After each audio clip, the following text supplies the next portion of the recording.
lot to unpack here.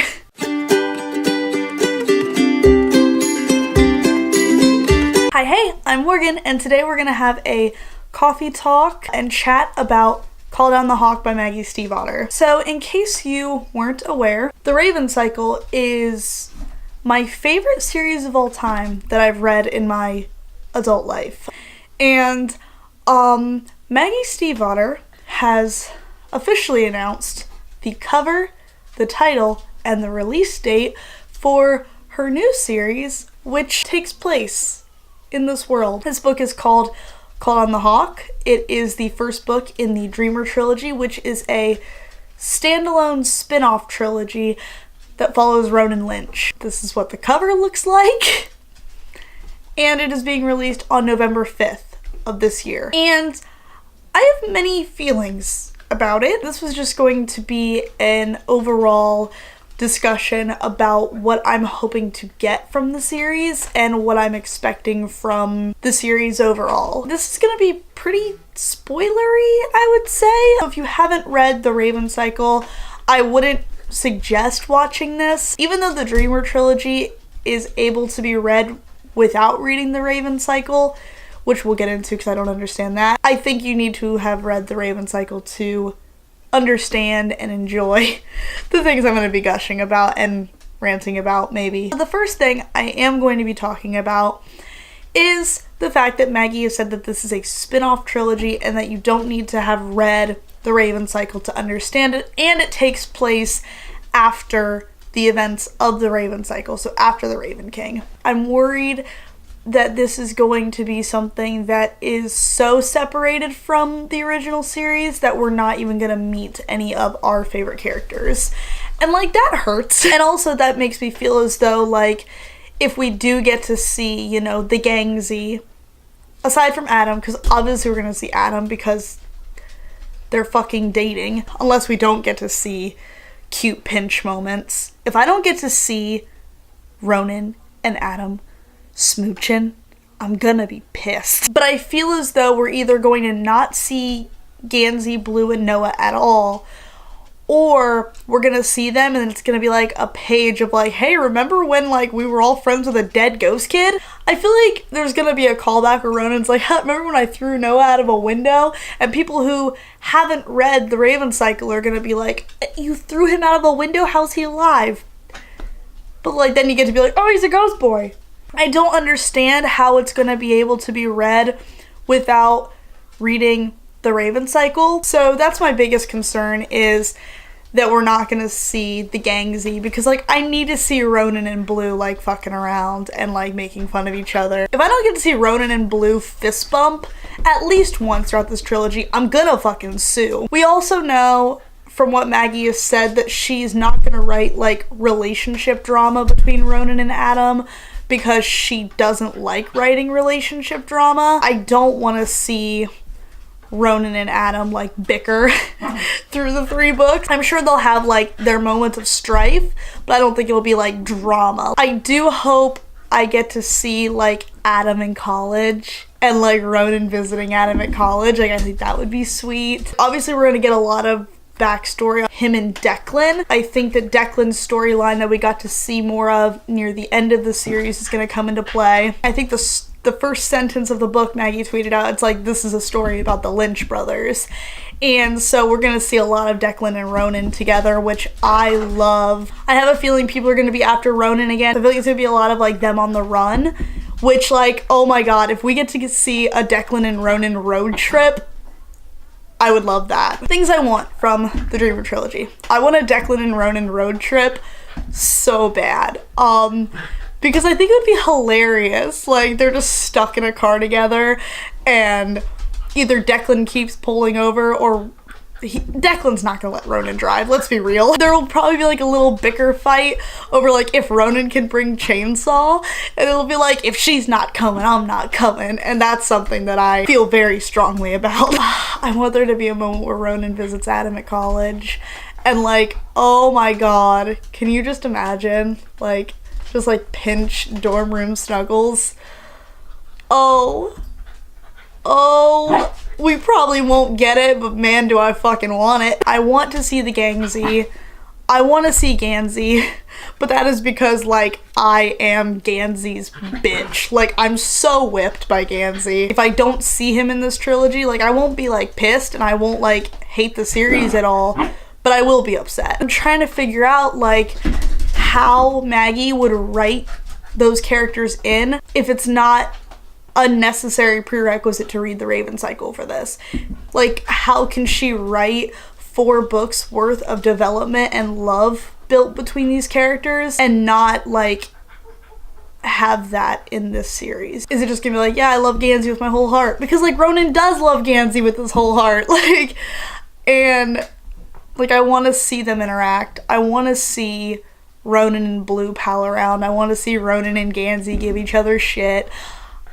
Like, I want that so badly, and I feel like that is going to be, like, the last thing that we get out of this trilogy, which hurts so terribly because I want it so, I'm so goddamn greedy, and I want to see how these characters interact, and I know that's not the point. The point is, this is Ronan and Declan's story. I feel like it's going to be more about Declan. I feel like a lot of it is going to be Declan's inner monologue, which I'm really excited to see because we didn't get a ton of Declan in the Raven cycle, so it'll be great to see how Declan processes things and to see how Declan and Ronan continue to interact after the events of the Raven King. But, like, I'd be lying if I sat here and said, like, that I didn't want the Gansey and that I didn't want, like, pinch, like, cute moments. Obviously, I want to see some Blue and Gansey shit. This whole time, I was under the impression that it was a sequel trilogy, so hearing that it's not is very worrisome. I'm admittedly very anxious about this series, but I'm so excited. I kind of want to discuss Maggie's tweets that she has sent out in regards to the Dreamer trilogy and about Ronan and about all of this, because, like, up until now, she's been very vague because she had to be, and now since she's released, like, the title, the release date, the cover, everything, like, my girl is popping the fuck off on Twitter about the Dreamer trilogy, which I love and am living for. So we're gonna go to Maggie's Twitter.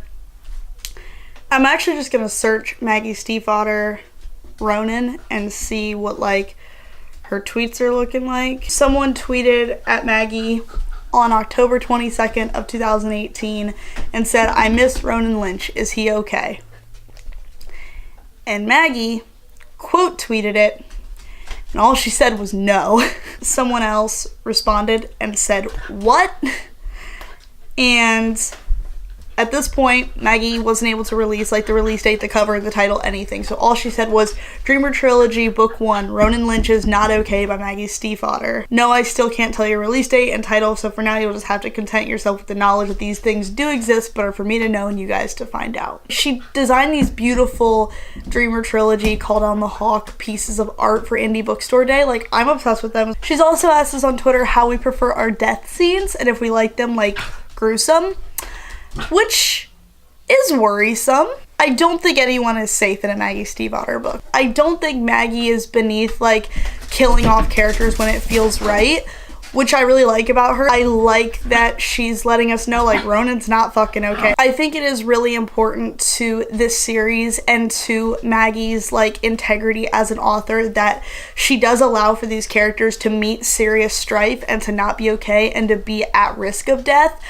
I don't think anyone is ever truly safe in this universe and in this world, which I love. Maggie is pretty merciless when it comes to writing and to this world, especially in my experience. I'm very intrigued to see how she continues this world and how she writes Ronan's strife and difficulty, because she has made it abundantly clear that he's not okay. And I want to see how not okay he is, and I want to see what risk he's facing and what threats are going to be coming his way, because Maggie's made it very clear that, like, she'll kill motherfuckers off. Like, she'll kill them.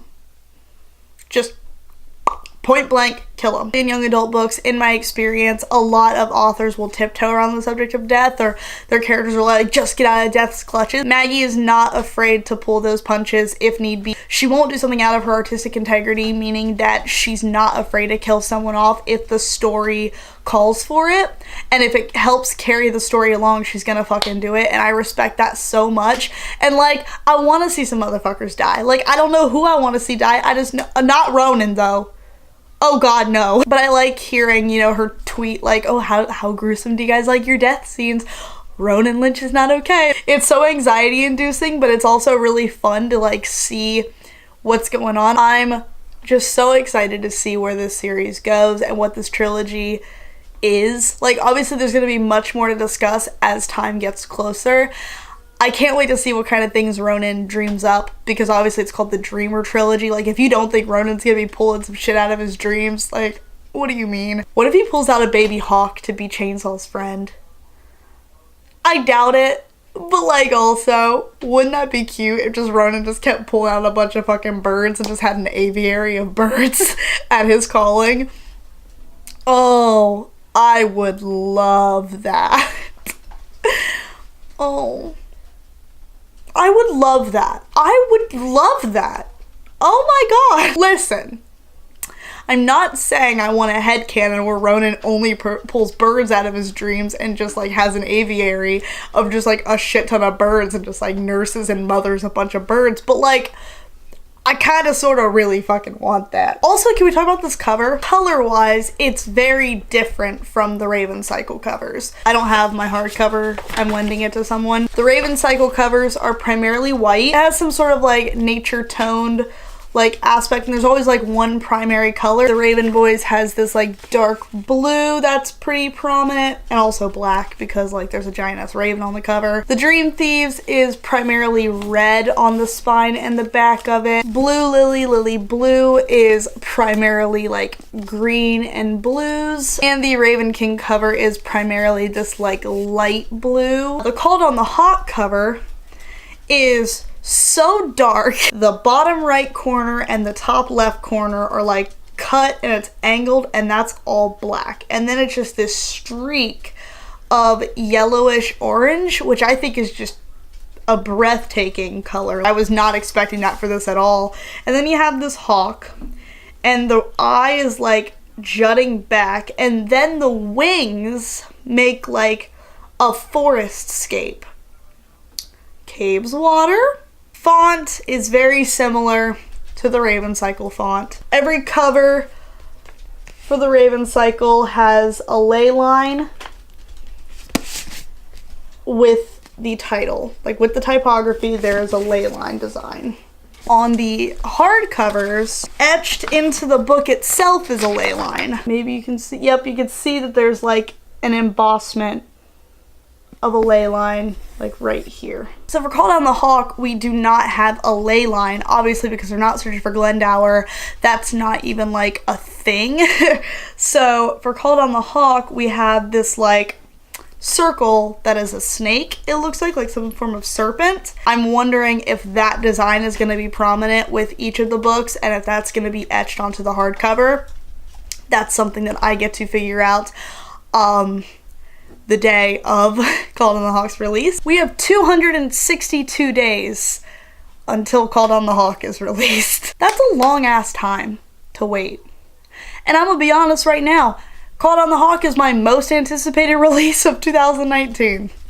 There will obviously be continuous update. I'm gonna call this series Hawk Talk, because I feel like I'm gonna have so many more discussion things leading up until Called on the Hawk. I'm currently rereading the Raven Cycle. I feel as though that is gonna chime into my anticipation for Called on the Hawk, and then I believe Cece and I are gonna be buddy reading Called on the Hawk once it's released, which will be very fun. I feel like we're gonna freak the fuck out. As we get closer to Called on the Hawk, I think I'm going to be able to come up with some more theories and things. I hope that you want to see them. I think that's all I had to touch on for today. If you like this video, be sure to give it a thumbs up if you feel so inclined. Definitely leave me comments telling me if you're excited for the Dreamer Trilogy, if you've read the Raven Cycle, if you haven't but you're still gonna read the Dreamer Trilogy, how you're feeling about it. Let me know if this is something you'd want to see me talk about with other upcoming releases of other things I'm excited for, not just Raven Cycle and Dreamer Trilogy related. Just like give me any feedback that you want, because talking to you guys is my absolute favorite thing, and hearing your feedback means the world to me and really supports me in creating content that we both enjoy. Speaking of which, if you'd like to see more of my content and more of my mug, you are more than welcome to subscribe. I upload every Monday, Wednesday, and Friday. And yeah, like I said, my name is Morgan. I hope you all have a wonderful rest of your day, and happy reading. Okay, bye!